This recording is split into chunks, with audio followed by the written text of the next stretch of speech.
Матчына мова. Матама. Сёння па вечарах Паўліна гуляе ў машыну часу разам з сынам, уяўляючы розныя эпохі іх выбітных дзеячаў, ды падзяляе з ім сваё захапленне сямейнай гісторыяй. Але некалі яе страх нараджаць быў падобны да страху смерці. Як удалося справіцца з такім моцным перажываннем і адчуць сябе шчаслівай у цяжарнасці і ў мацярынстве? Паразмаўляем з гісторыкам, спецыялісткай па сямейнай гісторыі і мамай Паўлінай Скурко. Даведаемся пра тое, як досвед мінулых пакаленняў уплывае на нас сёння, як размаўляць з дзецьмі пра свой род і дапамагчы ім перамагчы страх смерці. Ды пра тое, як збіраць сямейныя гісторыі і перадаваць іх далей. Пачынаем. Сёння ў нас у гасцях даследчыца сямейных гісторый і мама Паўліна Скурко. Паліна, прывітанне. Прывітанне. Скажыце, калі ласка, ці трэба дадаць нешта да такога прадстаўлення? Не. Яно поўнае. Скажыце, калі ласка, з каго сёння складваецца ваша сям'я? Мая сям'я сёння гэта я, мой муж, мой сын, мае бацькі.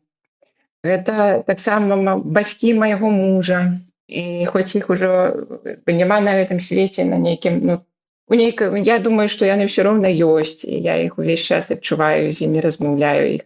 Яны памерлі 2 гады назад. Вельмі цяжка без іх. Карацей, у нас ёсць усё роўна адчуванне гэтай вельмі вялікай сям'і. Гэта мае брат і сястра, то калі раптам яны пачуюць, я іх не сказала, ім будзе крыўдна. Але вы больш такая прыхільніца вялікай сям'і. Безумоўна, я адчуваю, мне здаецца, што так усіх разам. Вялікая сям'я гэта вялікая сіла. І от я яе, чым больш нас, тым больш я яе адчуваю. Вялікая сіла, вялікая падтрымка, калі многа родзічаў, многа сваякоў. Это як бы так, сіла роду. Вот для мяне это вельмі важна. І цікава, што вы звязалі прафесійны свой шлях таксама з гэтым, з родам і з гісторыямі, дарэчы. Зараз разумею, адкуль такая цікавасць. Гісторык па адукацыі, то есть я гісторык найперш, а ўжо такое даследаванне сямейнай спадчыны, это справа апошняга, можа быць, года. Але ў цэлым, я думаю, што стаць гісторыкам мяне натхніла такая жаданне змагацца супраць смерці, супраць забыцця і супраць гэтай смерці як несправядлівасці ў жыцці, або, скажем, забыцця як несправядлівасці ў жыцці. І ты імкнешся ўсё. Ёсць такі выраз гісторыка 19 стагоддзя. Гісторыя — гэта ўваскрашэнне. Жюля Мішле, французскага. І я, калі яе прачытала, праз некалькі гадоў усвядоміла, што акурат гэта вось чаму я пайшла ў гэту прафесію, каб старацца змагацца супраць забыцця і старацца ўваскрашаць людзей мінулага. Гэта гучыць як місія, і это такое шчасце ведаць сваю місію ў жыцці, знайсці яе і ось з ёй ісці. Пытанне, ці ёсць у гэтым сэнс, але гэта ўжо другое пытанне. Я згодна з вамі. Радасна адчуваць, што для чаго ты робіш. Хацела звярнуцца да нашага сюжэту беларускай мовы. Ці была ў вашым дзяцінстве беларуская мова ўжо? Так, яна была, хоць я расла з рускамоўнымі бацькамі, але яны вельмі... Як з рускамоўнымі бацькамі? У мяне мама з поўдня Беларусі, і там па той мамінай лініі гэта украінская мова ў маёй сям'і. То есть там у меня была прабаба, з якой я з нараджэння чула украінскую і ўспрымала яе і размаўляла. Былі бабуля з дзядулем, была мама, якая гаварыла з імі па-украінску, а в горадзе з чужымі, яны все гаварылі па-расейску. І ёсць татава лінія, якая часткова гэта дзед са старавераў з Расіі, які прыехаў у Мінск пасля вайны паступаць в універсітэт. І гэта такая глыбокая таксама традыцыя, гэта стараверская глыбокая культура. І ёсць бабуля, татава мама, якая родам з беларускай вёскі, чые бацькі, чые продкі гаварылі па-беларуску стагоддзямі. І вось яна пасля вайны ў школу, пайшла ў тэхнікум, пасля працавала ў банку. І я на яе прыкладзе гляджу, як яна мусіла гаварыць па-расейску. І толькі цяпер, калі Потому что это была умова, калі ты хочаш працаваць недзе ў савецкім горадзе, то ты мусіш сябе ўсё гэта старое, калгаснае вынішчыць у сабе. Я ніколі не чула, як яна гаварыла са сваімі бацькамі, але я уяўляю так, якая гэта была гаворка. І толькі цяпер, калі бабуле за 80, і яе прарываюцца нейкія старыя словы, старыя выразы, гэта выразы беларускія. Ну вось такі адказ. Да, ў маім дзяцінстве была беларуская мова, хоць это не была на 100% беларуская мова, а свядома на 100% я перайшла на яе ў, мусіць, 9 ці 10 класе, калі мне ўжо здалося, што гэта цалкам я аворыю, і самае складанае было тады перайсці з бацькамі, таму што гэта ж гэта спярша здавалася ненатуральна гаварыць з імі на іншай мове, але пасля ўсё звыклася, і тут і мы цяпер гаворым, в прынцыпе, на розных мовах. З мамай гаворым, бывае па-ўкраінску, бывае па-беларуску. Вось так. А якія словы вось беларускія з вашага дзяцінства ці нейкія цікавыя выразы вашай бабулі вы кажаце, там нейкія старыя, можа быць, вы можаце нешта такое згадаць адметнае? Не знаю, першае прыходзіць слова цэтлік. Я это так смешна, думаеш, чаму? Прыходзіць першае слова цэтлік. Напэўна, таму, што мы з бабуляй такія вельмі блізкія, часам хадзілі, калі яна яшчэ была маладзейшая, часам хадзілі ў магазіны і куплялі там які-небудзь гум, мінскі цум, выбіралі мне якія-небудзь там новыя уборы, і таму слова цэтлік у мяне з ёй асацыюецца. Яна, відаць, не руская. Я сумнеюся, што ў рускай мове ёсць слова цэтлік. Да, это як і шуфляда. Нам падавалася, што это рускае слово, а насамрэч зусім не. Так што... Цэтлік — это як бы што, это як это назваць? Лэйбачка, так? Бірка. На адзежы. Бірка, да. О, бірка, правільнае слово. Раскажыце, як беларуская мова жыве зараз у вашай сям'і? Як яна проста жыве, таму што тады, як з 9-10 класа, ўжо я на іншай мове не размаўляла, і нават дзякуючы ліцэю БДУ мы маглі там нават на рускай мове, на уроку ў сэнсе, на літаратуры па-беларуску гаварыць і там адказваць, і это ўсё было ў парадку рэчавай. То есть у мяне не было пасля этапу нейкай рускамоўнасці там з 16 гадоў. У мяне беларускамоўны муж, прычым ён беларускамоўны ад нараджэння, таму што ён вырас у вёсцы, у мястэчку ў Крывічах на Мядзельшчыне, і яго тата з Мядзельшчыны, мама з Валожыншчыны. Это вельмі цікавыя, то есть это рэгіёны з такой чыстай, амаль што літаратурнай беларускай мовай, за выключэннем на Мядзельшчыне ў іх кажуць наедзь, кажуць ідзець, там, напрыклад, не ідзе, да, як літаратурны это варыянт валожынскі, маладзечынскі ідзе, але ў іх кажуць ідзець, і гэта власна ўсё. І гэта такія...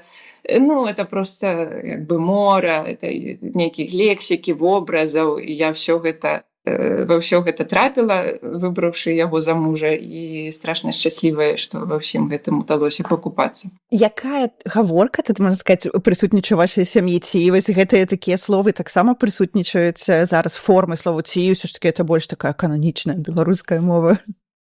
Не часам муж і гаворыць, і гаворыць, бывае, это ж так прыходзіць у галаву, мова гэта ж, інструмент, па сутнасці, і таму, як яно табе прыйдзе, ты так скажаш, і скажа ідзець, і часам і сын гэта пераймае. Але ўсё роўна гэта такая чысцюткая беларуская, як тут сказаць, карацей, гэта мова, а ўжо яе словы і з розных там дыялектаў. Ты ж часам бываеш пачэпіш нейкага іншага там з іншага дыялекту, не роднага свайго, але нейкае такое выразнае слоўце, і пасля выкарыстоўваеш яго. Вось, не знаю, пачытаеш Святлану Курс кніжку, так, і ўжо ў цябе ў галаве нейкія гэтыя слуцкія цэнтральна-беларускія словы, там, прачытаеш Максіма Гарэцкага, і ты ўжо нешта з этой мсціслаўска-смаленскай гаворкі, там нешта ужыеш, нейкае слово. Не знаю, это кому-то, думаете, цікава камусь это мои разважанні? Да, я думаю, што цікава пра мову, канешне, таму што беларуская мова это, это, дарэчы, вялікая такая развага, беларуская мова, нават там для праекта «Мацьна мова». Шмат людзей у маім там атачэнні кажуць, напрыклад, нават для інтэрв'ю, кажуць, я баюся даваць інтэрв'ю, бо ў мяне нечысцюткая беларуская мова. І некаторыя людзі як быццам бы баяцца, а мне падаецца, што гэта добра, таму што нават калі, напрыклад, нехта не размаўляе нават на беларускай мове штодзень, але робіць гэтае такое вымаганне, бо гэта важна. І хай там будуць нейкія там іншыя словы і гэтак далей, але гэта таксама нашы крокі да беларускай мовы. Плюс розныя гаворкі, да, гэта вялікае багацце беларускай мовы. І нават Тарасян трасянка. Я некалі думала, якая моя родная мова, я таксама там думала пра вёску, адкуль бабулі, дзядулі.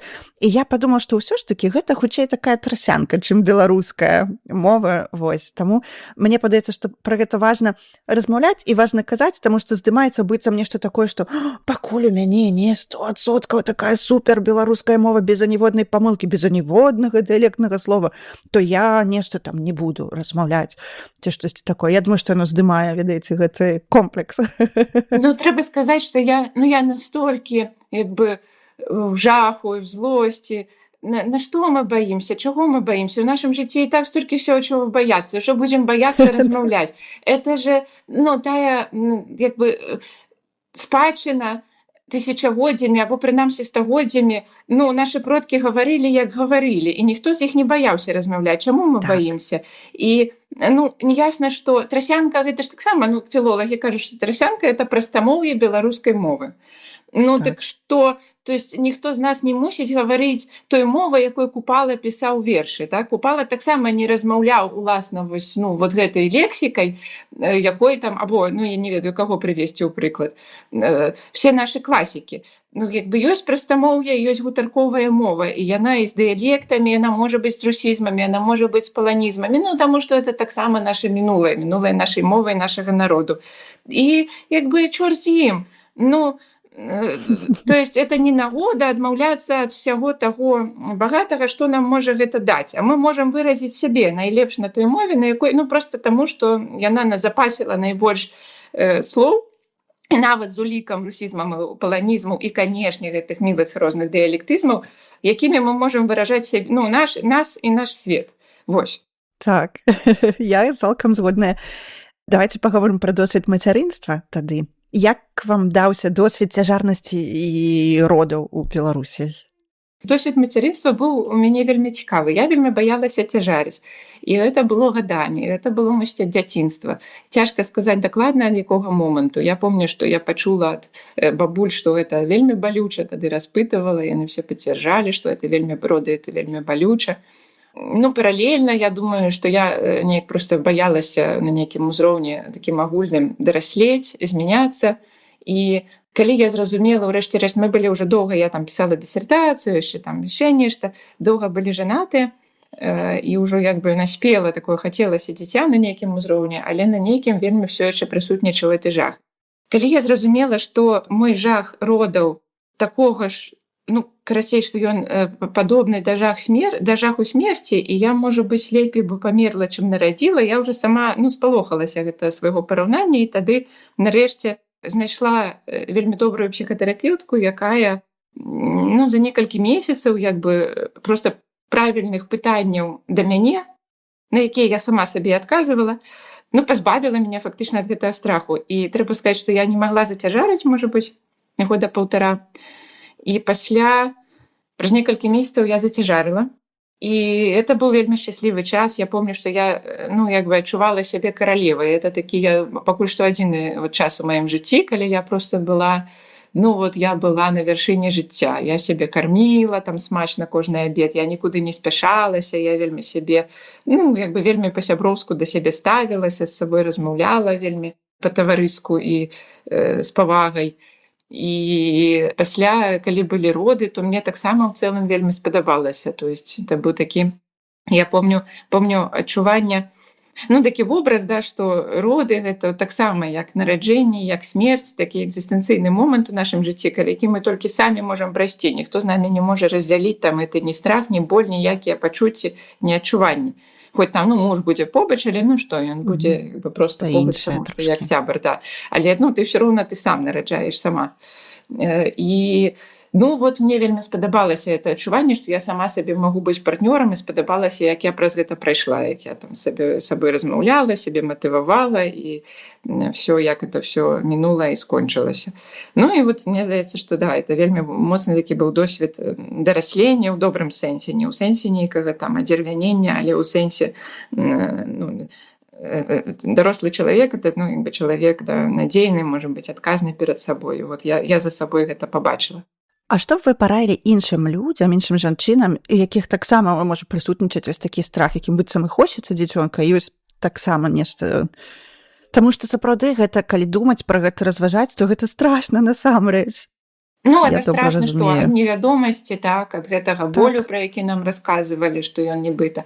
Ну, але боль так. это, ну, на ўзроўні моцных там балючых месячных, да. Гэта ёсць розныя абязболіванні. Чаго я таксама вельмі баялася, як это называецца, кшталту акушэрскі гвалт, да, ёсць нейкі такі тэрмін, Так. калі ты вот я вельмі баялася гэтай страты кантролю. Але таксама, дзякуючы гэтым размовам з псіхатэрапеўткай, ну, нейкім чынам я проста была гатовая, што як бы я ўсё роўна, гэта я, это маё цела, і ну, мы выбралі загадзя, это ж всё, ты не то, што там як бы пачынаецца, і ты пачынаеш шукаць, куды паехаць. Загадзя ж это всё заключаецца дамовай, ты выбіраеш аддзяленне, там, знаеш дактароў, доктарак некалькіх, і ну, больш-менш всё ў парадку. Тут, напэўна, вялікай мерай яшчэ, знаеце, я зараз падумала, вот это адчуванне, ну, таксама сваёй сям'і, адчуванне сваёй паўнавартаснасці, яно дасягаецца праз мову. І калі ты прыходзіш туды ў гэтай акушэркі і гаворыш, ну, карацей, гаворыш па-беларуску. Я помню, у нас быў такі момант, значит, трэба было, ну, то есть вот я ляжу, і ўжо яно па тэрміне мусіць пачынацца роды, яны яшчэ не пачынаюцца, і, ну, трэба неяк стымуляваць. І мне кажа акушэрка: ну, вы такая дзяўчына, як Тэна сказала, а-ля натурэль, кшталту, што, відаць, я, ну, не знаю, што яна мела на ўвазе. Можа быць, і мова таксама. Мы вам дадзім касторкі, типа, мы вас будзем стымуляваць натуральнымі сродкамі. Ну, і вот я выпіла тады 2 бутэлечкі, а назаўтра ўжо там пачалося ўсё. Ну, я да таго, што гэта таксама дае нейкае адчуванне абароненасці, так, і што ты з нечым вялікім за плячыма, і ты, да, адчуванне абароненасці. Карацей, не знаю, у маім выпадку аказалася, што акушэрскі гвалт это такое просто тое, чаго я вельмі баялася, але чаго я нідзе не пабачыла на сваім досведзе. Ой, гэта цудоўна, насамрэч, да.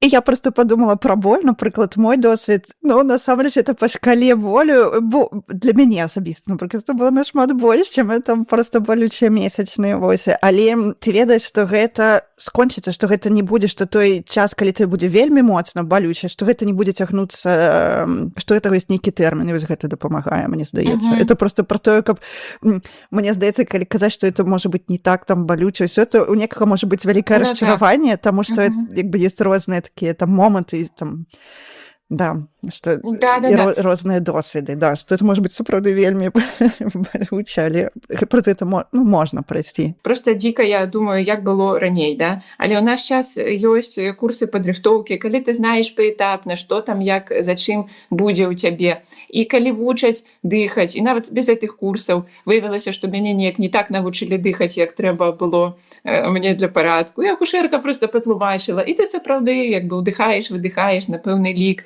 і яно сыходзіць, гэтае балючае не зусім сыходзіць, але яны цалкам, у маім выпадку, яно было цалкам справможна это всё выносіць, дзякуючы гэтым чыста вот дыхальным практыкаваннем.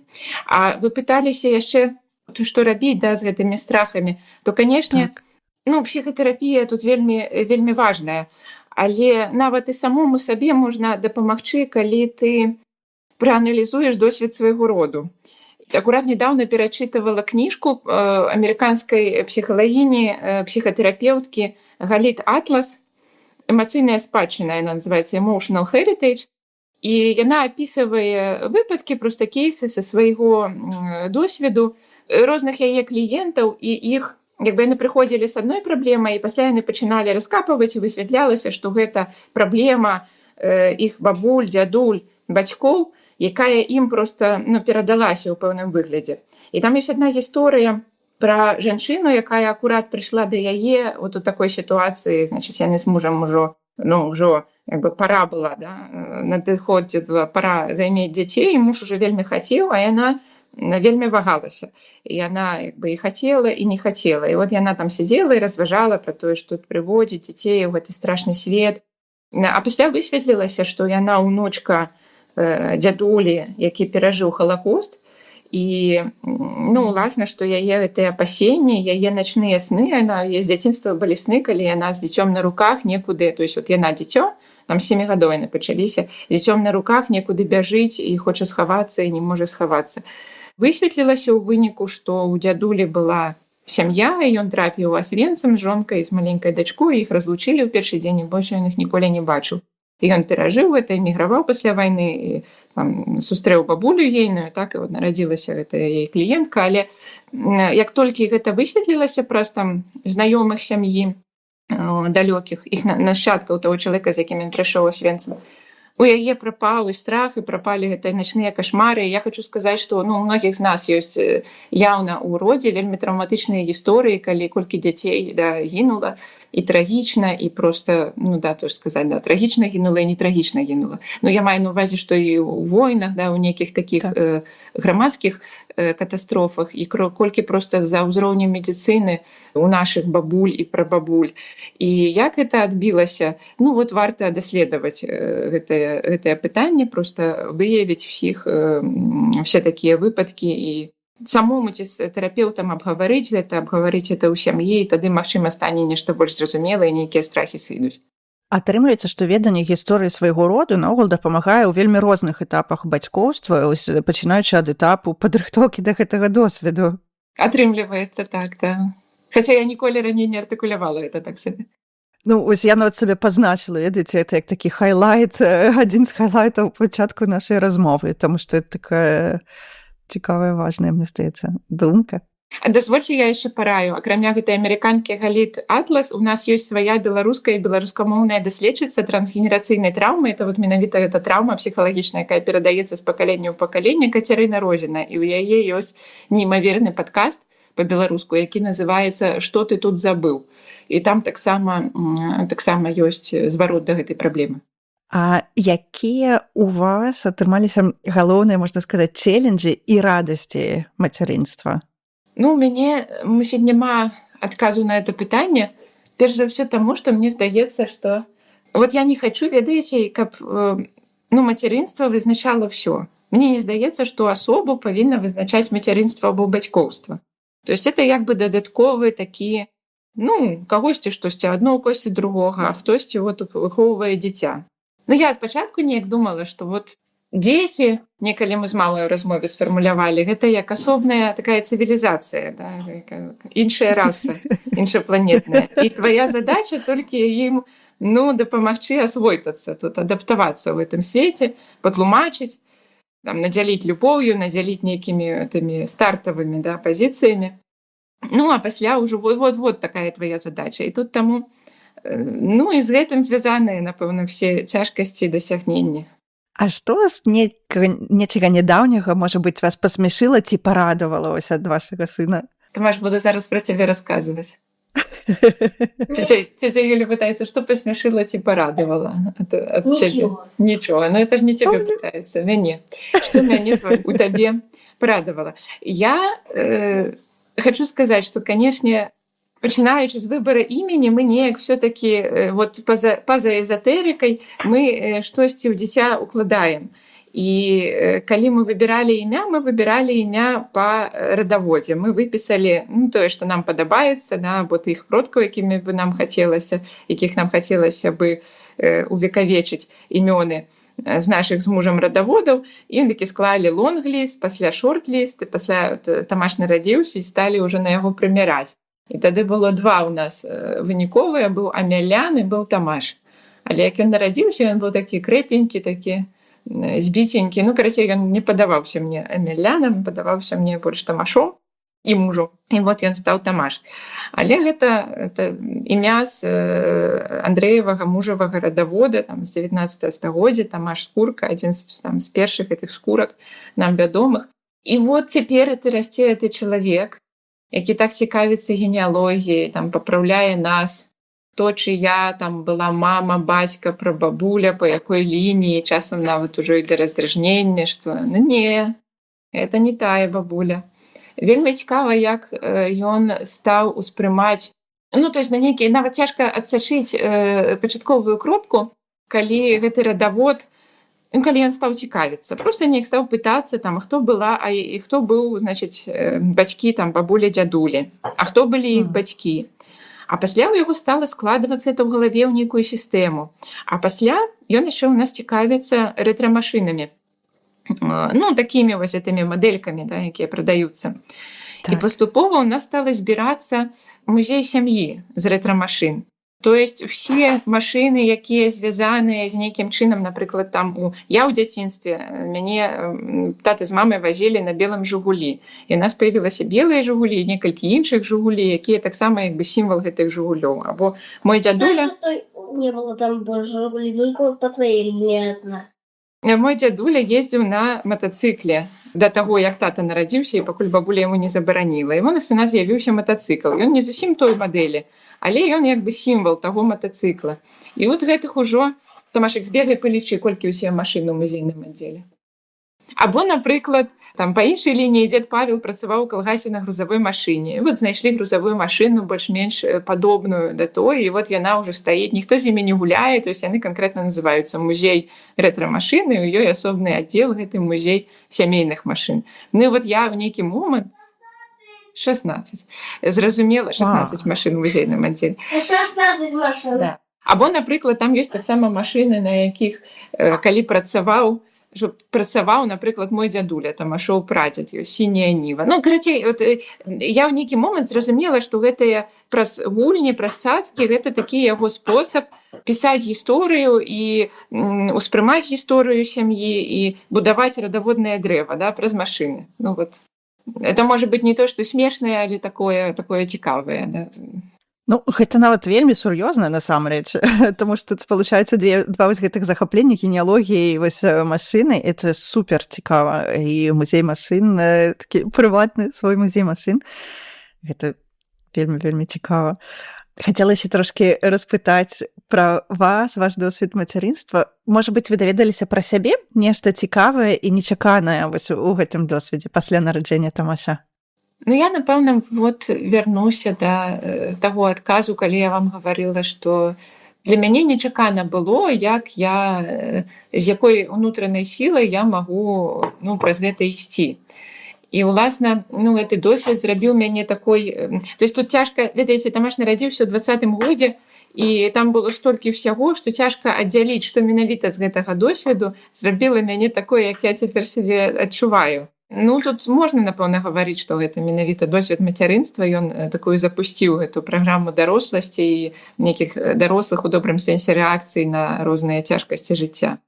А ці змяніліся неяк вашы адносіны з мовай пасля нараджэння Тамаша? Не. Ніяк не змяніліся. Проста сталі яшчэ... Ну, ты гаворыш да яго, і ён пасля пачынае гаварыць да цябе гэтай мовай, якой ты да яго гаворыш. І гэта проста міла назіраць. А ці было для вас нешта такое нечаканае ў бацькоўстве? Што вы уяўлялі сабе зусім інакш? Я думала, што я змагу больш працаваць.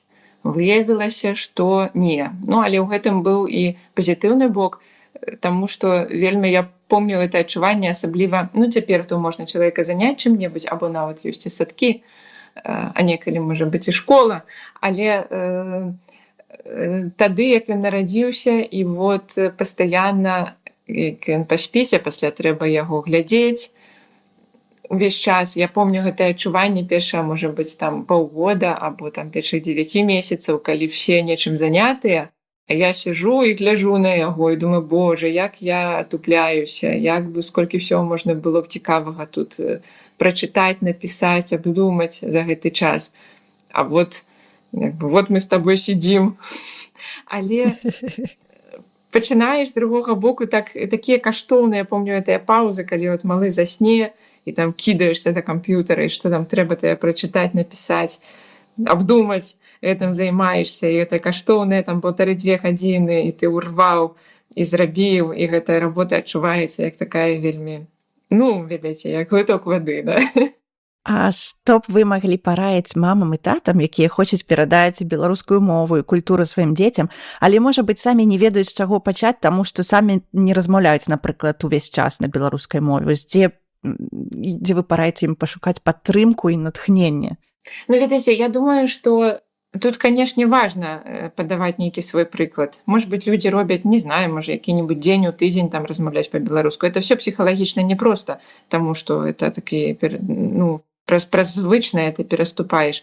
Але проста калі самому не размаўляць или хацець, каб дзіцё размаўляла, так, тады выходзіць пытанне, што дзіця гэта думае, як яны хочуць, самі не робяць, а ад мяне хочуць. Да? Такія супярэчлівыя нейкія пасланні перадаюць, сігналы. Але ёсць, але я думаю, што это, калі ты сапраўды хочаш, да, то это не так складана, это гаварыць нейкія фразы, або у нас з Тамашом, то мы так на аналітычным узроўні да ўсяго прыходзім. То есть я просто бывае тлумачу, чаму многія гавораць па-расейску беларусы, таму што гэта каланіяльная спадчына, таму што стагоддзямі людзі толькі так маглі выжываць, атрымліваць работу, вучыцца толькі на гэтай мове, і ім толькі так гэтая метраполія, да, імперыя толькі так і дазваляла. Ён это, то есть, это была несправядлівая сітуацыя. І тое, што мы цяпер гаворым па-беларуску, гэта крок у бок справядлівай, нармалізацыі сітуацыі. І ён это аналізуе і ўспрымае, і можа быць, нават занадта. Я ўжо часам думаю, што, можа быць, я магла бы трошкі збавіць, але ўжо позна у гэтым тлумачэнні добра і зла, да, ў маім разуменні вялікага сусветнага. Вось. Карацей, у нашым выпадку так, это проста праз тлумачэнне гэта дасягаецца. І вось так. Але таксама ёсць нейкія прасцейшыя рэчы, нейкія мілыя гурткі беларускамоўныя. Ёсць жа паўсюль, і ў Беларусі яны ёсць, і ў Літве, у Польшы, я не ведаю, як у іншых краінах, у бліжэйшых, это ўсё можна знайсці, нейкія школкі. Это гурткі, яны цікавыя самі па сабе, і дзеці яны ідуць на іх, і паралельна яны чуюць гэтую мову, але не ад бацькоў, так, але ад настаўнікаў, ад іншых людзей, і нешта ў іх, нешта зараджаецца, да, нейкае закрадаецца, напэўна, адчуванне свайго. А з якога ўзросту вы пачалі тлумачыць Тамашу гэтыя нюансы, што не ўсе беларусы размаўляюць на беларускай мове, і чаму так адбываецца? Ці з якога ўзросту яму пачало гэта быць цікава? Мусіць, гадоў з 5, можа быць, з 4.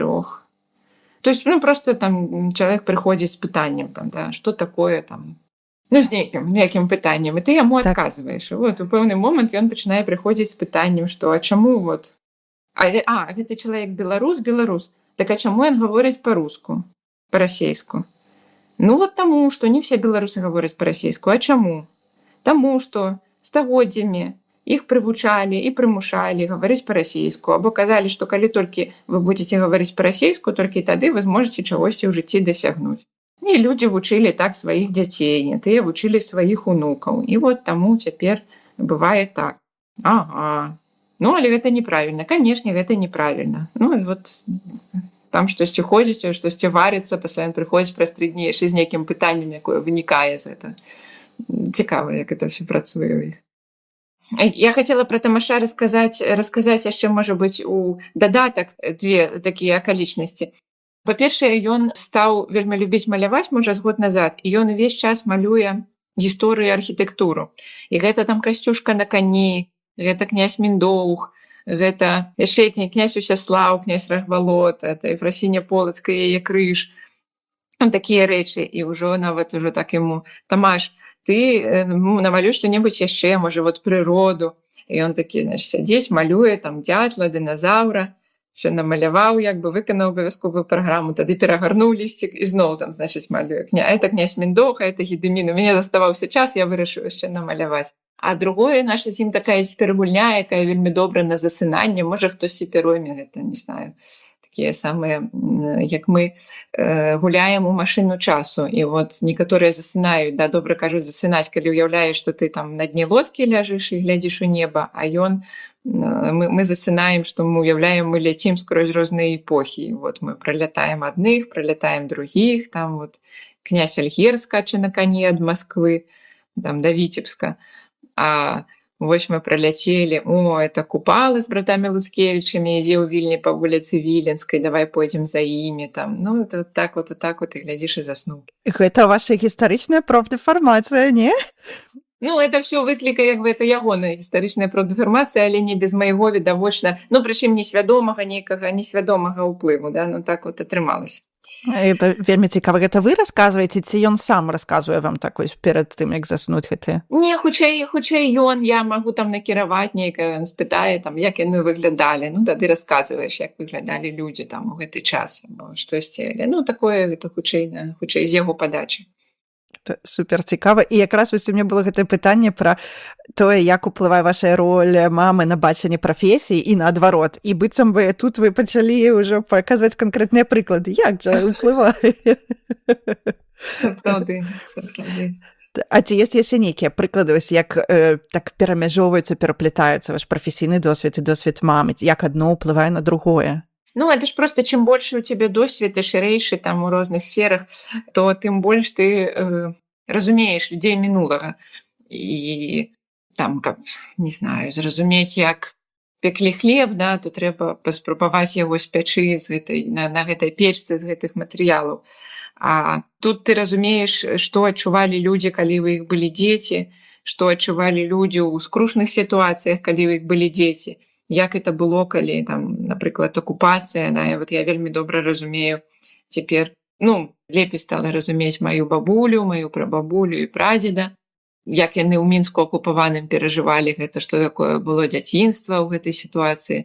Ну, ты просто лепей разумееш людзей мінулага яшчэ і з гэтага пункту гледжання, як это бацькоўства, да, як это бацькоўства ў розных умовах. Вы наогул займаецеся сямейнымі гісторыямі і дапамагаеце людзям зафіксаваць, запісаць іх, захаваць іх. Як і чаму такія гісторыі могуць быць цікавыя вось дзецям? І як зрабіць іх цікавымі для дзяцей? Ну, от я думаю, праз нейкія вельмі зразумелыя ім матэрыі. Я думаю, што яны могуць быць цікавыя тым, што яны, ну, па-першае, яны будуць карысныя ім у будучыні. То есть ты адчуваеш, што за табой нейкая вялікая, да, вялікі род. Вялікая сіла. Может быть, ну, то есть незалежна ад памеру гэтага роду, так, ад колькасці там родных, это ўсё роўна вялікая сіла, нават калі гэта там 1 або 2 або 3 чалавекі, але безумоўна іх болей. Ну, але толькі што трэба ісці праз нейкія зразумелыя ім матэрыі, праз зразумелыя ім гісторыі. Дзеці, па-мойму, вельмі любяць гісторыі. І от калі ты будзеш расказваць пра сваіх продкаў, сваіх там дзядоў, прадзедаў, прабабуль у фармаце таго, што з імі здаралася, то дзеці будуць гэта слухаць і запамінаць. А тады, можа быць, неяк прысвойваць таксама, таму што гэты чалавек, у яго быў такі самы, у цябе там такі нос, як у яго, або у цябе такі ж самы там занудства, да, як у бабушкі Валі. Або нейкія іншыя рысы, да, і, ну, да, ты ўжо разумееш, што гэта твой чалавек, тваё мінулае, і ты з ім звязаны, ён табе нешта перадаў. Але, ну, я думаю так, што вот гісторыі або нейкія цацкі, да, як у нашым выпадку рэтра-машыны, можа быць, разыгрываць нейкія сітуацыі з мінулага. Тамаш, напрыклад, любіць разыгрываць розныя, уяўляць, што мы это нейкія там нашы продкі, або мы трапляем да іх, як мы з імі размаўляем. Напрыклад, ягоныя машынкі плывуць на плыце, там, і прыплываюць там, на Мядзельшчыну, сустракаюць яго бабулю і дзядулю памерлых, вот, яны там з імі камунікуюць, як бабуля іх кормяць, як там агарод яны ідуць глядзець, дапамагаюць у розных праблемах, калі там замок заклініў. І гэта таксама, відаць, яшчэ важна таксама сказаць, у ўсіх нас ёсць нейкае перажыванне наконт смерці. І, напэўна, ў дзяцінстве это перажыванне самае моцнае, таму што яны, калі ўпершыню з гэтым сутыкаешся, то, пэўна, трэба табе перыяд, каб гэта таксама засвоіць, ну, прысвоіць і зразумець, што гэта такое, што гэта будзе з табой заўсёды. Гэта невядомасць і гэты страх. І вот менавіта гэта мне здаецца, што гэтыя гульні у успаміны, так, пра членаў сям'і, там, хто жывы, хто памерлы, але ў гэтых гульнях яны ўсе разам. Не знаю, ці псіхолагі пагодзяцца са мной, што гэта добра, што памерлыя і жывыя яны ў адной, як бы, ў адной прасторы, да, ў адной плоскасці існуюць, так, не ў розных, у адным вымярэнні.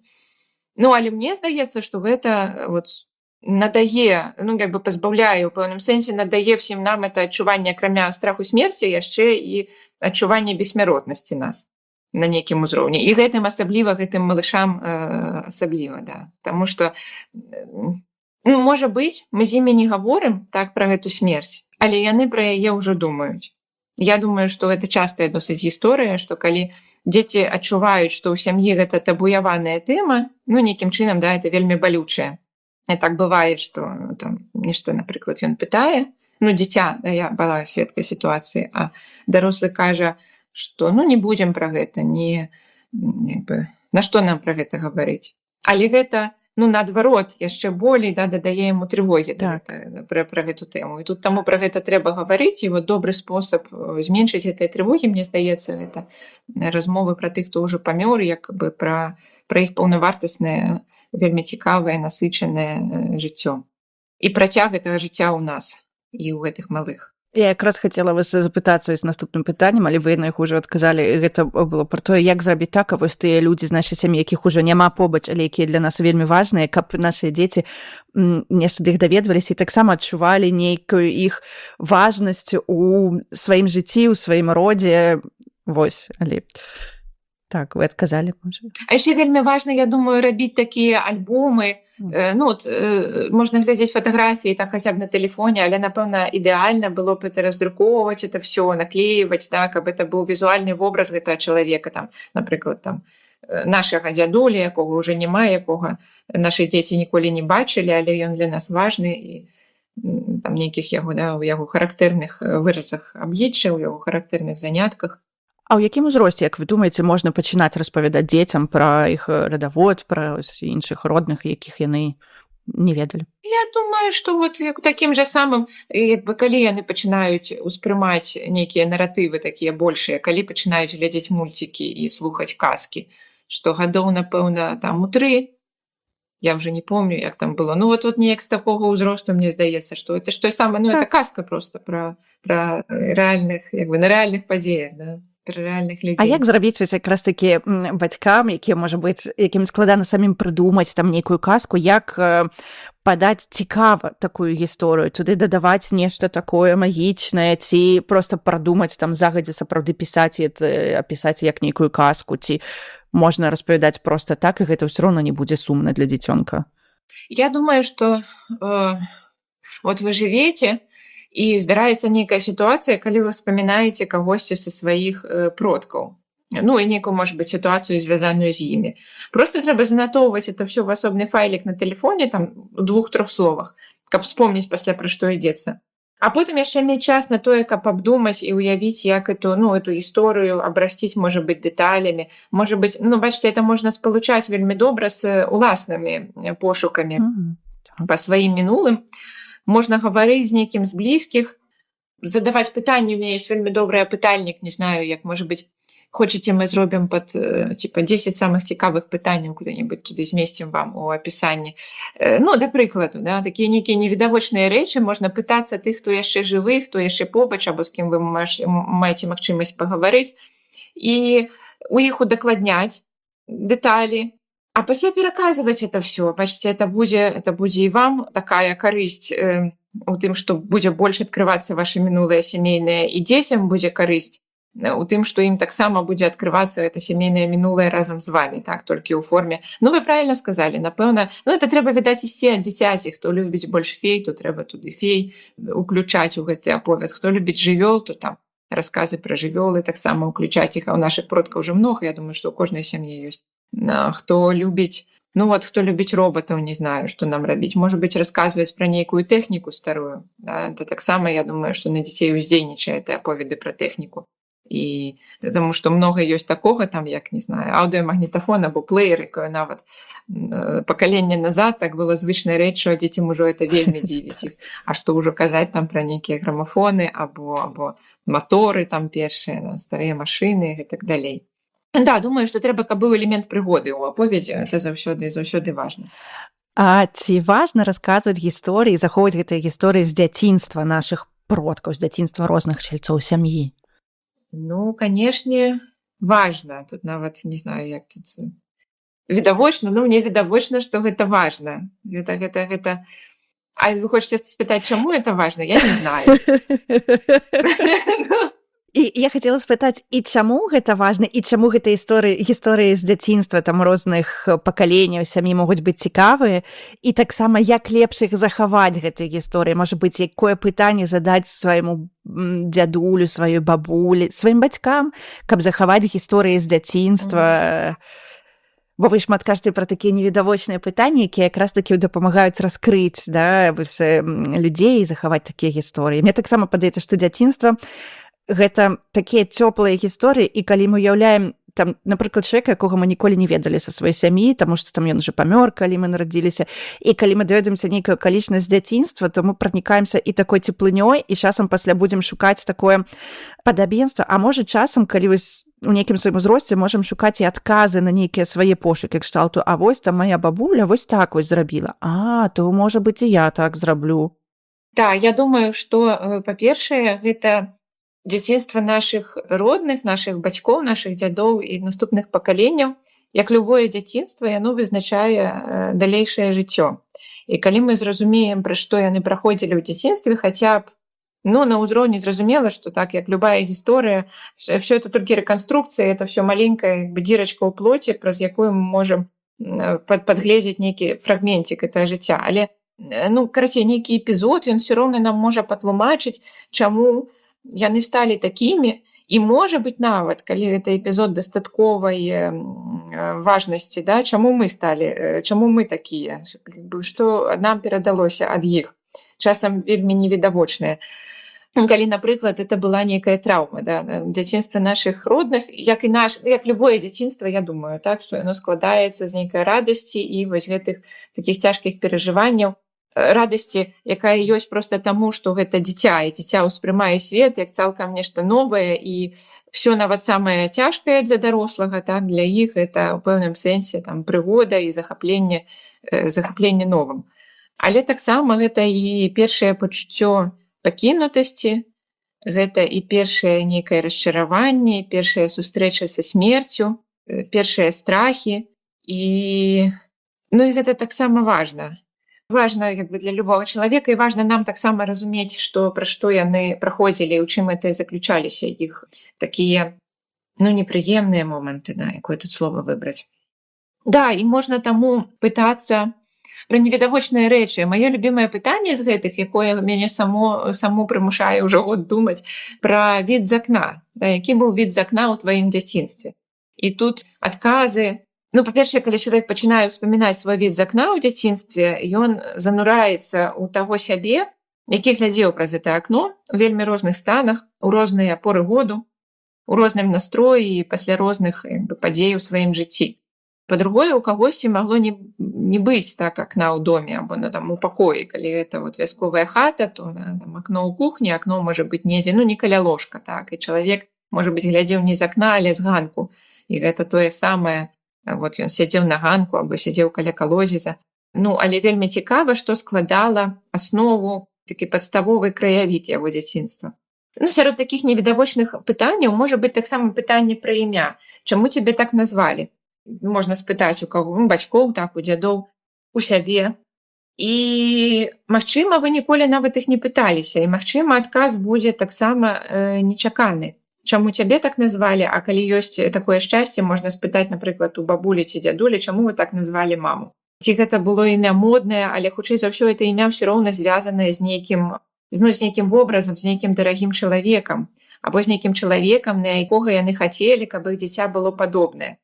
Можа быць, это нейкі сусед, можа быць, актрыса, можа быць, от мяне назвалі Паўлінай, гонар Паўлінкі Купалаўскай, таму што гэта быў 91 год, калі я нарадзілася, і бацькі былі такія вельмі нацыянальна свядомыя і ёсць, і яны хацелі, гэты нацыянальны дух, каб ад пачатку ў мяне засеў. А тады была другая яшчэ сітуацыя, што дзядуля мой старавер, чалавек, які перажыў, чыя сям'я перажыла рэпрэсіі, гады пераездаў з месца на месца, калі бацьку ягонага не хацелі прымаць, як сына буржуазіі, таму што прадзед меў магазін у іхным, краму меў у іхным стараверскім сяле, яго раскулачылі.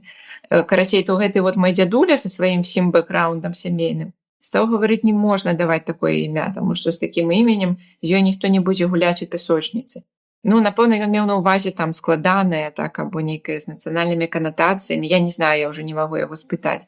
Але відавочна, гэта была нейкая ягоная таксама траўма. І клопат. Чаму ён так І адрэагаваў? клопат пра вас атрымліваецца. Ну, не, такі, безумоўна, безумоўна, да. Клопат, але чым і быў прадыктаваны гэты клопат, відавочна, ён быў прадыктаваны нейкай яго уласнай тым, што ён сам перажыў, да.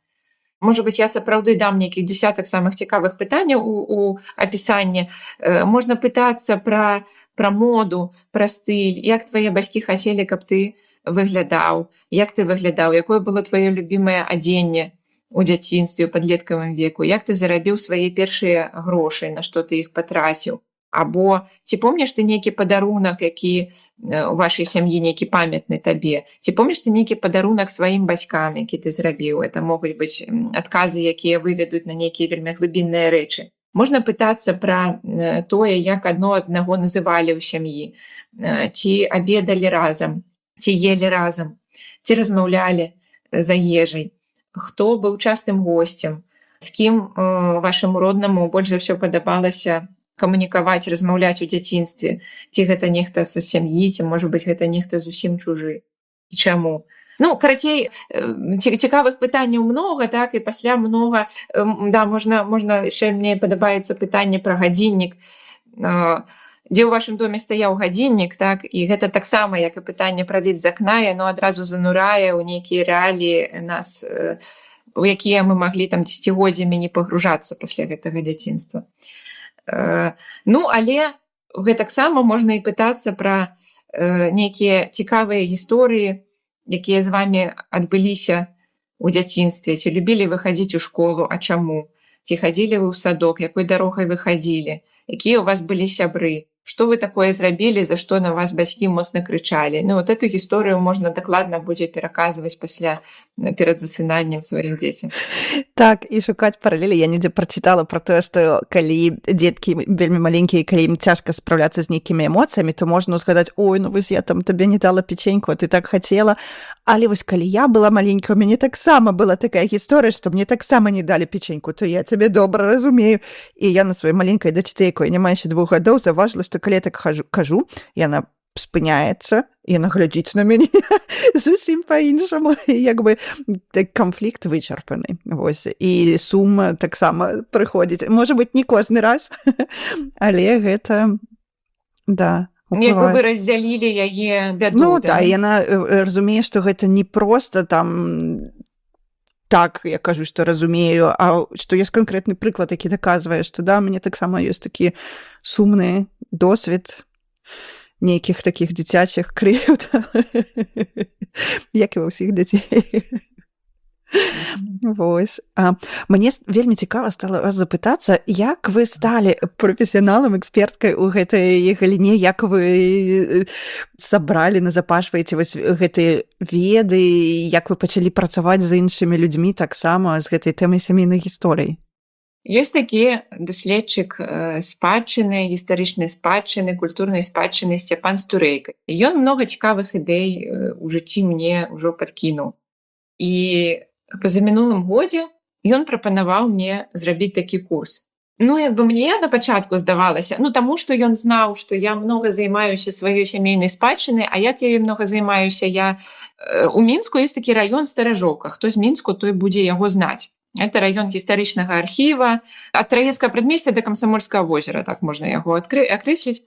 І ў гэтым раёне была наша родавая сядзіба. Там нарадзіўся мой тата, моя бабуля, моя прабабуля. А прапрабабуля прыехала ў гэты дом жыць, яны яго арендавалі, яны прыехалі з-пад Мінску, з-пад Заслаўя. І, карацей, вось стагоддзя наша родавая сядзіба была на тым месцы на вуліцы Крапоткіна, дзе цяпер стаіць гістарычны архіў, але ў пачатку 80-х дом знеслі, таму што ўсю вуліцу зносілі, ім далі кватэру, і мой тата ўжо ў 10 клас пайшоў, то есть ён да 10 класа хадзіў у школу праз дарогу, там такая дагэтуль ёсць 27-я школа, а пасля гэтага ён пайшоў ужо з той кватэры. А дома не стала, і там доўга быў пустыр. І ўсё сваё дзяцінства і дарослы век я чула расказы пра гэта Крапоткіна, на Крапоткіна, у нас на Крапоткіна, як нейкі от, як бы ў гэтым было нейкі залаты век. Хаця тут таксама ёсць такая супярэчнасць, таму што Заўсёды бабуля казала, што вот там не было, там, ну, там ні ацеплення, ні туалета, там, ну, карацей, такая это хата канца 19 стагоддзя, так. А тут яны пераехалі ў кватэру, дзе ў іх была пліта, дзе ў таты быў свой пакой, то есть это была эйфарыя. Але пасля прайшло недзе там гадоў, можа, 10-15, і гэта стала такая траўма, таму што ад гэтага дома, ад гэтага жыцця мінулага нічога не засталося, ніякага знаку, ні там на месцы, ні бацька ўвесь час перажывае пра таблічку, якую вот я тады не думаў пра гэта і вот не забраў з дома таблічку з адресам на памяць. І я, каб вылечыць эту гэтую траўму да страты дому, ну, фактычна гэта была яна, то есть ім далі, канешне, кватэру з удобствамі, як то кажуць, але, ну, фактычна гэта была вот яно, страта дому.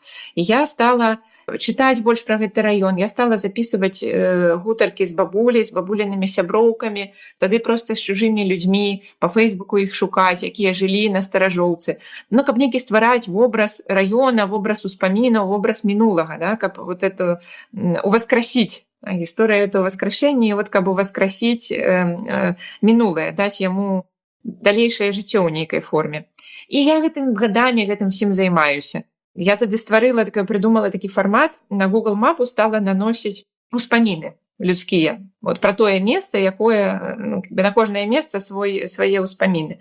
І гэта таксама быў такі этапная праца ў маім даследаванні. Ну і вот у гэтым всім Сцяпан Стурэйка прапанаваў мне зрабіць курс па сямейнай спадчыне. Я не думала, што это некаму можа быць цікава, ну, на вялікім нейкім высокім, как бы так цікава, як это выявілася ў выніку. Мне здавалася, што это такія прыватныя рэчы, і людзям цікавае нешта больш глобальнае, але выявілася, што акурат это тое, што нам зараз, можа быць, з-за таго, што такія складаныя часы, і мы думаем пра складанае, і думаем пра то, як нашы продкі праз это праходзілі. Выявілася, што ёсць сапраўды запатрабаванасць, і тады распрацавала гэты курс, і ён быў адкрыты, і вот цяпер яшчэ другі адкрыты курс я праводжу. Вы спыталі, як я збіраю, то я яшчэ скажу пра праграму, як з чаго это складаецца, гэты курс, гэта вывучэнне. Так, цікава. Гэты курс, ён складаецца з некалькіх таких раздзелаў. Першы раздзел — гэта пытанні, якія мы можам задаць. Это там больш за 100 пытанняў на аснове кнігі адной амерыканскай прафесаркі, выкладчыцы, спецыялісткі па вуснай гісторыі, пытанні, якія мы можам задаць нашым родным па розных сферах, там больш за 100 пытанняў. Тады мы вывучаем фатаграфіі, як іх аналізаваць. Ну і так, калі каротка, то трэба проста паглядзець на фатаграфію, як у першы раз. І можна паглядзець, ну, на нашу сямейную, да, нейкую вот вядомую нам. Падрабязна агледзець все дэталі, падрабязна агледзець настрой, эмоцыі людзей на фатаграфіі, хто ёсць на ёй, каго няма, і там задумацца, чаму няма, агледзець адваротны бок і пашукаць эмоцыі, калі не ў самой фотцы, дзе людзі, магчыма, пазіравалі доўга і проста баяліся іх праявіць, тады паглядзець эмоцыі, можа быць, у подпісе, паглядзець, хто дамінуе на гэтым здымку, і чаму так і не заўсёды это глава сям'і, тады могуць нам адкрыцца нейкія дадатковыя яшчэ разуменні нашай сямейнай дынамікі. Таксама мы гаворым пра пакаленческія траўмы, што нам можа прыляцець ад таго, ад трэцяга пакалення, або ад пакалення бацькоў, або яшчэ ранейшых пакаленняў, што яны перажылі. Это эмацыйны досвед продкаў, і нават калі мы тут нейкія траўмы не хочам, можа быць, не можам адсочваць, не можам адсачыць, але мы можам все роўна запоўніць сабе такую таблічку, дзе распісаць пра сваіх бацькоў, бабуль, дзядуль, іх таленты, перажыванні, нейкія характэрныя рысы, абавязкова тыя падзеі жыццёвыя і грамадскія, праз якія яны прайшлі, якія яны перажылі, якія, можа быць, ну, для нас это невідавочна, але яўна яны пакінулі, як любыя грамадскія падзеі, якія мы зараз перажываем, так? Яны пакідаюць на нас адбітак. Ну і тады, вот, маючы гэтую карцінку перад вачыма, так, тады можна таксама туды запісаць, это для заходняя навука абавязкова гэта раіць, досвед родаў і досвед мацярынства, і колькі там ўсіх памерлых дзяцей туды таксама запісваць. А таксама можна запісаць і даты, калі вы ведаеце, нараджэнняў, смерцяў, вяселляў. І спецыялісты кажуць, што нейкім невядомым чынам, так, не заўсёды яшчэ мала вывучаныя механізмы этой трансгенерацыйнай перадачы, то есть штосьці ўжо відавочна, што яна перадаецца праз або праз прамую перадачу, калі табе словамі кажуць, што там ну, не назапашвае, это вот у Кацярыны Розінай у падкасці ёсць гэты прыклад. Не трэба там табе назапашваць грошы, таму што ўсё роўна пасля што-небудзь здарыцца, у цябе яны прападуць, кажа бабуля, якую раскулачылі, або якая сям'і раскулачаных. А можа гэта перадавацца праз маўчанне, калі табе гэта не гавораць, але гэта такая заўсёды фігура замоўчвання, да, там нейкая або грошы, або смерць, або секс, або яшчэ нешта іншае. То есть трэба вот адсачыць, пра што ў вашай сям'і не гавораць і пра што пазбягаюць размоў. Відавочна, это будзе нейкае траўматычнае зярно ў гэтым ляжаць з папярэдніх пакаленняў. Або нейкае пачуццё віны, так, і за што яно можа быць. Чаму яно магло вам перадацца, хаця вы ні сном, ні духам тут, да. І таксама гаворым пра генеалогію, гаворым пра тое, як у інтэрнэце самым. Ну, я не генеолог, таму я тут вельмі саромеюся гэтай тэмы, таму што ёсць выдатныя генеолагі і выдатныя нават генеалагічныя ўжо беларускія і беларускамоўныя курсы па пошуку сваіх продкаў у архівах. І таму я толькі падводжу да гэтага тое, што мы можам знайсці ў інтэрнэце з лёгкасцю, нейкія метрычныя кнігі, так, запісы росту, смерці, нараджэння нашых продкаў, калі можна проста вот у онлайне гартаць, і там таксама, ну, в прынцыпе, хто яшчэ не шукаў, то той, безумоўна, сабе можа знайсці многа цікавага. Таксама гаворым, напрыклад, пра ментальныя карты. Это мы можам свайго роднага папрасіць намаляваць, намалюй вот прастору свайго дзяцінства. Ён будзе гаварыць, што ты намаляваць, дом, вуліцу, пакой. А вот як ты разумееш, вот намалюй месца, дзе прайшло твоё дзяцінства. І ён, ну і глядзець, што ён будзе маляваць. Ці гэта будзе пакой, ці гэта будзе дом, ці гэта будзе вуліца, ці цэлы раён. І як ён гэта намалюе. І калі гэта ўсё гатова, то можна прааналізаваць. Таксама гэта як і з фатаграфіяй, да? што ёсць, а чаго няма, а чаму няма. Відавочна, гэта нейкае штосьці, што яго вот, свядомасці не хочацца ўспамінаць. Так я свайго тату прасіла, калі намаляваць, ён намаляваў мне, значыць, дом, двор вот там на Крапоткіна на Старажоўцы. Вельмі падрабязна все кветкі, там тут ружы, тут язмін, тут настурцы, тут ібэс. Всё падпісаў мне. Ну, значыць, на гэта ўсё, і вось тут, значыць, дарога да крамы, але на ўсёй этой карціне няма школы, у якую ён хадзіў, якая роўна там за 10 метраў ад іх дома, да, чаму яе няма? Ну, вот не знаю, ну, як бы вот чамусьці трэба цяпер думаць або запытваць акуратна ў яго, чаму. Але такая заўвага, а штосьці, напрыклад, можа быць намалявана большым, чым яно было, да, большым, чым іншыя рэчы на малюнку. Відавочна, яно, значыць, займала неяк больш месца у душы, у дзяцінстве гэтага чалавека. Вось такімі рэчамі мы там займаемся. На сваім інстаграме я асноўныя парады стараюся выкладаць і хачу зараз выкласці каротка гэты свой курс проста на выглядзе кароткіх парад, кароткіх відэа на сваім інстаграме. Так што каму будзе цікава, я пастараюся штосьці карыснае там для вас зрабіць. А мы таму спасылку, каб людзі маглі прыйсці і паглядзець, даведацца і захоўваць свае сямейныя гісторыі.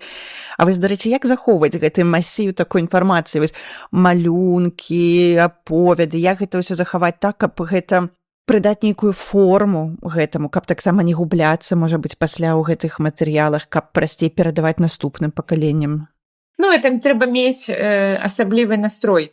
Это трэба мець нейкую настрой, час, так, адпачынак, 30 дзён і гэтым заняцца. Ну, такая, відаць, ідэальная, можа быць, я цяпер кажу чыста з тэорыі, таму што я для сябе не вырашыла, і мяне это ў пэўным хаосе все это захоўваецца. Відаць, найлепшы фармат — это такая сямейная кніга, так, калі вы збіраеце все гэтыя файлы, падпісваеце, яны ў вас ляжаць у адным там PDF або ў адной тэчцы, некалькі копій, вы можаце разаслаць сваім блізкім іх таксама для захоўвання, там, дзе асноўныя фатаграфіі, асноўныя тэксты, ну, такая кніга роду.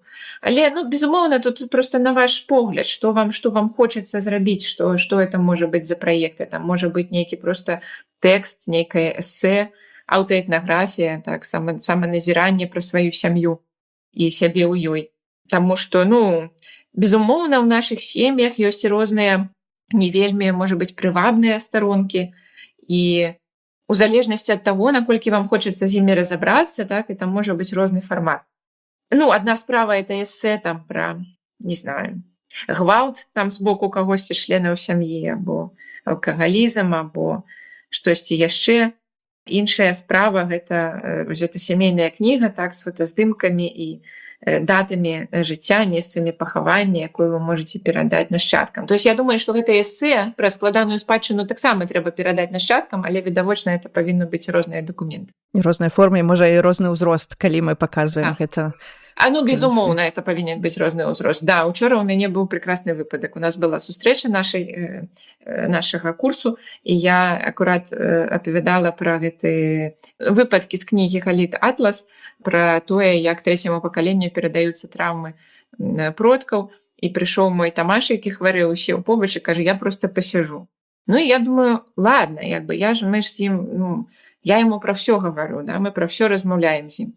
Але ён прыйшоў роўна ў той момант, калі я расказвала гісторыю хлопца, які прыйшоў да этой псіхатэрапеўткі пасля разрыву са сваім бойфрэндам і кажа, вот уже 2 гады прайшло, я не так яго і люблю, але чамусьці ніяк не магу пакінуць, перастаць мучыцца, да, перастаць гараваць па гэтым разрыве. І яны сталі разбірацца, чаму ён гаруе, па чым насамрэч гэта гараванне, і дайшлі да таго, што яго бацька, калі быў дзіцём, аказваецца, знайшоў свайго бацьку, ягонага дзядулю у ванне пасля самагубства. Ну і пасля высвятляецца ў канцы гэтай гісторыі, што гэты дзядуля, аказваецца, таксама быў гомасексуалам і не змог просто перажыць гэтага двайнога жыцця, калі тут была жонка і 3 дзяцей, а там быў нейкі каханы чалавек. Але, карацей, і вот я на слове суіцыд, я спатыкнулася і думаю, знаеш, напэўна, ўсё-такі яшчэ рана табе, і перапрасіла ў сваіх спатыкнулася, расказваючы гэту гісторыю, і адвяла яго ў пакой, зачыніла дзверы і тады працягвала расказваць, таму што так, ёсць касцюшка, паўстанні, несправядлівасць расійскай імперыі, якая ў 6 гадоў ужо цалкам можа быць патлумачаная, але я сама яшчэ не гатова тлумачыць, што такое суіцыд у 6 гадоў. Не знаю, в якім узросце гэта можна тлумачыць. Напэўна, ёсць нейкае такое адчуванне, да, і калі як маці, як бацька мы адчуваем, што зараз можа быць. Ну так, да. Калі чалавек праходзіць ужо праз смерць, то стараешся, я маю на ўвазе малы сваіх блізкіх, стараешся яго аберагаць ужо ад всякіх ужо дадатковых жахаў жыцця. То можа стварыцца ўражанне, што жыццё толькі такое і ёсць з усіх гэтых жахаў і страт. Беларускія чытанкі. Чытанкі матчынай мовы. Сёння сваімі улюбёнымі дзіцячымі вершамі дзеліцца мастачка, ілюстратарка, у тым ліку і дзіцячых кніжак, і мама Воля Кузьміч. Паслухаем. Калі сходу ў мяне запытацца які-небудзь верш, у мяне ёсць мой любімы верш. Вось, асабліва калі сказаць, што гэта які-небудзь верш, да яшчэ і пра дзяцей. Насамрэч, гэты верш, ён з аднаго радка. І гэты верш Рыгора Барадульна, который гучыць так: стары як дзіця, хаця. Усё. Вось. І таму, калі адразу падумаць пра верш, так, это просто удала, таму што эканоміць час і все такое. Так. Але я б, напэўна, абрала верш, тому верш быў для дарослых, так маецца, што вось, калі для дзяцей, то я вагалася, напэўна, і вагаюся паміж 2 вершамі. Калі што, можна будзе зачытаць абодва, а там, калі што, разабрацца. Адзін з моих самых любимых вершаў, актуальных, таму што ён свеженькі, это актуальны вельмі верш, это верш «Малакавоз» з кнігі «Хто жыве ў гаражы», которую я праілюстравала. Чым мне падабаецца гэты верш? Тым, што ён незвычайны, ён матэматычны, так? Яго вельмі крута было ілюстраваць, таму што тут трэба было намаляваць вельмі шмат катоў і вельмі шмат шчанюкоў. Таму для мяне просто это было раздолле. Я абажаю гэты верш за тое, што калі ладжу свае прэзентацыі, я звычайна яшчэ раблю таксама апытанку. Я задаю пытанне, прачытаўшы гэты верш, напрыклад, альбо калі дзеці ўжо чыталі, задаю пытанне, колькі ж там было чаго, кацянятаў і ўсіх астатніх. Таму просто абажаю гэты верш. Ёсць яшчэ 2 прычыны, па которых моцна люблю гэты верш. Гэта што сама цацачка малакавоза для мяне шмат значыць, таму што ў маім дзяцінстве я сябравала з хлопчыкамі. На маёй вуліцы маго ўзросту была толькі я адна, былі все астатнія хлопчыкі. У нас нават у вёсцы эту вуліцу называлі ў той перыяд вуліца халасцякоў, у тым сэнсе, што все тыя хлопчыкі яны вырастуць і будуць халасцячкамі, таму што я адна дзяўчынка там. І таму што я гулялася ў дзяцінстве, я гулялася ў машынкі. Я добра памятаю, як ва ўсіх хлопчыкаў была цацачка вось такая маленькая, яны аднолькавыя былі, явно в краме прадаваліся в адным месцы, малакавозікі. Я намалявала у кнізе канкрэтна тую цацачку, вось яна тут і ёсць. Вось, а мне тата з камандыроўкі прывёз не малакавоз тады, вось такі, а прывёз верталёцік, думаючы, што это будзе адметна і крута, ні ў кога ж няма верталёціка. І я тады моцна расстроілася спачатку, таму што я хацела роўна такі самы малакавозік, як ва ўсіх. Но потым я зразумела все выгоды. Дык вось, як вучыць гэты верш? Хаця я ж яшчэ адну прычыну абяцала. А яшчэ прычына гэта верша ў тым, што калі я пачала ілюстраваць ту кнігу, я апісвала працэс таксама, выкладала некаторыя ілюстрацыі ў працэсе. І ёсць такая ініцыятыва дыяфільмы, так, то бок яны робяць вот, па старой схеме паказваюць дыяфільмы, так, то бок слайды карцінак, так. Вось, і яны самі пішуць музыку і робяць цэлае шоу. Караце, это беларуская ініцыятыва. Яны мне напісалі, сказалі, што нам так падабаецца, што вот такі прадукт класны выйдзе, а давайце мы спрычынімся і зробім праграму пра гэта. І яны вось гэты верш, яны на яго напісалі музыку, яны зрабілі цэлую пастаноўку. Это выглядае неверагодна крута. Оно ёсць доступнае, калі што можна пашукаць. Вось, і знайсці, но ёсць нават відэа, як гэта выглядае. Вось, таму ўжо заінтрыгавала з усіх бакоў, таму верш «Малакавоз». У цыстэрне малака можа цэлая рака. Калі раптам выцеча, кацянятаў 1000 трэба будзе назбіраць, каб дабру не прападаць. І 120 шчанюкоў дапамогуць з малаком. Всё. Зачытаю яшчэ верш, таксама верш Андрэя Скурко. З вельмі філасофскай назвай, яно, напэўна, вельмі пасуе нашай размове таксама, так? Таму што верш называецца «Так здараецца ў жыцці». І гэта, можна сказаць, аўтабіяграфічны верш, у тым ліку, бок зразумела, што Андрэй пісаў гэта для свайго сына, так? Але малявала гэта ўсё, канешне, для свайго сына, так? Маецца на ўвазе, што ўсе гэтыя рэчы, гэта вось, калі кніжку адкрыць, так, там на ўвесь разгорт намаляваны Лёвін пакой, все цацачкі таксама, там можна разглядаць все дэталі, там мапа вісіць паляшуцкая з правільнымі назвамі, там так шмат всего цікавенька. Але верш, который зразумеюць все дзеці і все бацькі, потому что там можна пералічваць все штучкі. Таму читаю. Так здараецца ў жыцці. Клічуць спаць мяне ісці, чысціць зубы, вушы, ногі, пазбіраць усё з падлогі і складаць на ночу скрынку. Як жа будуць там машынкі? Як мядзведзь адзін засне? Цацкам сумна без мяне. Спаць у скрынцы мне не можна. Значыць, трэба браць у ложак. Жоўты джип і трактор сіні, малаток, зайца, пінгвіна, ключ, мядзведзя, грузавік і драўляны баравік. І было б пакласці добра экскаватар мой пад коўдру і маленькага канька з шакаладнага яйка. Разам вельмі добра спіцца. Толькі дзе б тут памясціцца маме з кніжкай, каб яна прачытала казку нам. Усё.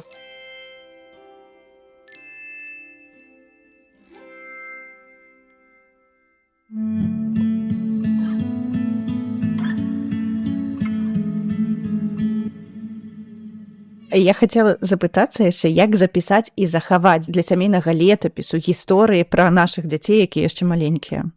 Ну, я открыла вот себе трец недавно. Оказывается, это аккурат той формат, калі можна там у мінімуме слоў захаваць тое, што ён там сказаў або зрабіў.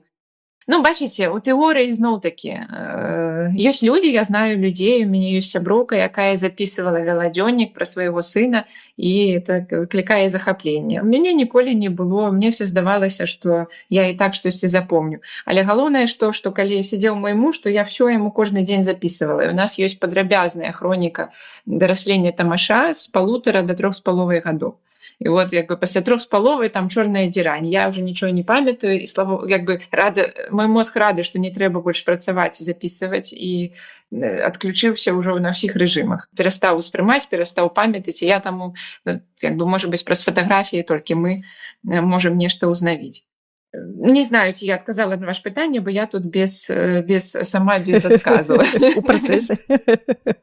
Дзякуй Богу, ведаеце, што цяперашнія сродкі, яны, ну, такая банальная рэч, але цяперашнія сродкі дазваляюць так много всяго зафіксаваць, чаго немагчыма было зафіксаваць раней. Нават калі не записываць там, што ён сказаў, то все гэтыя фатаграфіі, яны таксама вельмі много перадаюць пра жыццё дзіцяці. Сапраўды. І дзякую вам вялікі за такія інсайты з розных такіх бакоў пра сямейныя гісторыі, пра мацярынства. Хацела зрабіць невялічкі бліц з вамі. Які ваш улюбёны дзіцячы твор па-беларуску, літаратурны твор? Я магу паклікаць сына, а ён вам скажа. Ну, ведаеце, любімы дзіцячы, у мяне такога не было. І таму я з радасцю, ввогуле, от калі вы пыталіся, як змянілася жыццё пасля мацярынства, я цяпер думаю, што яно змянілася так, што акрамя дарослых кніг я стала скупляць яшчэ дзіцячыя. Яны такія прыгожыя, і так прыемна іх чытаць, і прыемна іх чытаць яму, і прыемна, што цяпер от можам пачытаць нейкія кнігі, якія так цікавыя і мне, нейкія коміксы, прыгоды. У нас быў вялікі перыяд Фіндуса і Пэтсона. То есть я магу хіба што сказаць пра самыя любімыя так кнігі свайго сына, можа быць так, дзіцячыя, а не пра свае. Тут цудоўны быў перыяд Фіндуса і Пэтсона, і вот ён нейкі час спыніўся, а цяпер гэта аднавілася, таму што это такая для яго пагружэнне ў той, відаць, свой стан там 3-4 гадоў, і ў той жа час і новае ўспрыманне. І дзякуй вялікі кніжнаму возу за тое, што ён існуе, і дай ім Бог здароўя, і за любыя грошы буду іх падтрымліваць, каб там з'яўляліся новыя і новыя начыткі і творы, і все, што дзіця можа слухаць. Да Фіндус і Пэтсон, а тады мы вельмі любілі «Сем ружаў» Надзеі Ясмінскай пра прынцэс, такія класічныя казкі, таксама прыгодніцкія. А таксама цяпер Тамаш вельмі любіць Пятра Васючэнкі пра подзвігі Геракла і прыгоды Кубліцкага і Заблоцкага. Это там такі гумар, вельмі многа гумару, вельмі зразумелага яму ўжо, такое часам цытуе, вельмі яго гэта весяліць.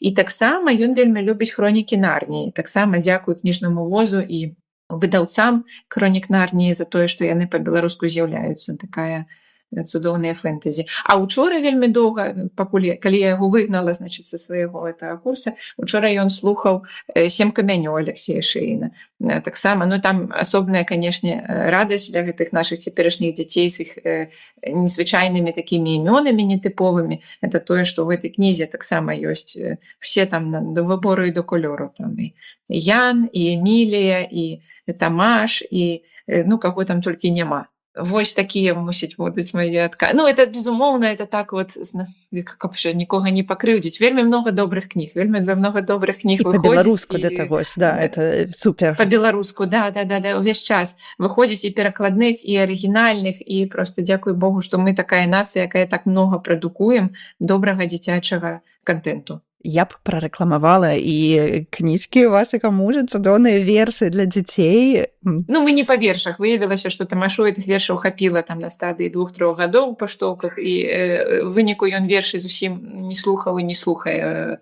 паэзію.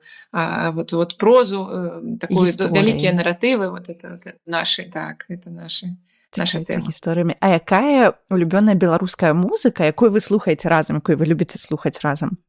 Тамаш недавно адкрыў сабе Лявона Вольскага і 3 чарапах. Цяпер ён дзеліць людзей на тых, хто знае песню 3 чарапахі, тых, хто не знае песню 3 чарапахі. Так адразу становіцца яму пры першым знаёмстве бліжэйшай, калі я кажу, што ён таксама знае песню 3 чарапахі. Так, як это можа быць? Ён вельмі любіць баявыя песні. Мы выйдзем шчыльнымі радамі, там «Сцяг мой вольны, сцяг мой смелы». Такія, як ён іх называе, песні, якія яго бадзёраць. Гістарычныя да таго ж, так цікава, што гістарычнае захапленне гісторыю яго з розных бакоў. Можа і так, сапраўды. Тады, бачыце, я проста як ужо адчуваюся, хадзячае пацвярджэнне да гэтага. Гэта ўсё, але вельмі любіць, ёсць такі мульцік от нашага з вамі юнацтва, і яно цяпер не ведаю, мусіць набывае другое жыццё, таму што ведаю некалькіх дзяцей, хто яго напявае. Гісторыя Беларусі за 5 хвілін.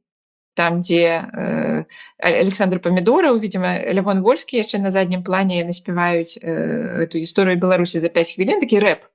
І вот это таксама наш хіт сямейны, домашні. А якое улюбёнае беларускае слова, Тамаша? Я не ведаю, может быть, вы у яго лепей спытаецеся, але так у мяне няма такого слова, таму што это ж, мова і мова, ты думаеш, якое слово? Сёння адно, заўтра другое. Я зараз думаю, так сумую па сваёй свякрові. Так вот хацелася б з ёй пагаварыць пра многае, і няма як, то есть Хожу, размаўляю, так ходзіш, калі размаўляеш з памерлым чалавекам і чакаеш нейкі яго адказ, уяўляеш яго рэакцыі. І я зараз думаю пра яе і думаю пра слова «парадкаваць». Вот яна была вельмі з гэтым словам «парадкаваць». Я яго ведаю таксама з нашай сям'і. У нас кажуць «упарадкаваць». Ой, упарадкавала там справы. Ну, так, але так у форме «парадкаваць», але штосьці там парадкуе. Яна такая была вельмі акуратны чалавек, кожны дзень прыбірала там у іх у доме і ўсё парадкавала. А так добра, што і сумна, і цёпла, таму што калі такія добрыя адносіны з людзьмі, нават калі мы сумуем па іх, калі іх няма, гэта проста сведчыць пра тое, што ў нас вялікае шчасце ў жыцці, што яны у нас былі і ёсць нейкім чынам таксама. Я згодна з вами. Атрымаецца такі сум больш светлы тады. Хочаце таксама калісьці стаць такім чалавекам, калі нас не будзе, для тых, хто застанецца, каб пра нас таксама так узгадвалі. Безумоўна. А ці ёсць нейкія адметныя беларускія ласкавыя такія словы, якімі вы называеце свайго сына? Можа быць, натхнім іншых бацькоў такімі. А неяк нарадзілася форма Тамашевіч, паколькі ён Тамаш, то я часта яго так клічу, я не ведаю, як это яно так узнікла, але так яго называю. Але ну так, не, зайчык. Моя свекро постоянно мне казала «зайчаня». Мне было так прыемна. Як мы просто зноў-такі, як муж сядзеў, мы тады вельмі зблізіліся, мы палову часу з Тамашом жылі у маіх бацькоў, палову у Андрэевых бацькоў, і так бывала ў нейкія там цяжкія моманты пасля званка з калоніі або яшчэ што-небудзь, нейкая просто вот упадак сілы, тады так уже абдымаліся, яна так гладзіла мяне, казала «зайчаня». Ну, вот. Але я так Тамашоў, ну, часам так думаю пра яго, не кажу, але думаю. Хай это будзе такое маё слово. Дзякую вам вялікі за такую шчырую размову і пра мацярынства, і пра сямейныя гісторыі, і пра сілу сям'і і роду. Вы расказваеце пра гэта і з прафесіянальнай кропкі гледжання, і тое, што вы кажаце пра сваю сям'ю, яно проста пацвярджае гэта, як бы з розных бакоў мы прыходзім да гэтага. Дзякуй вялікі, Паўліна. Матчына мова. Матчына.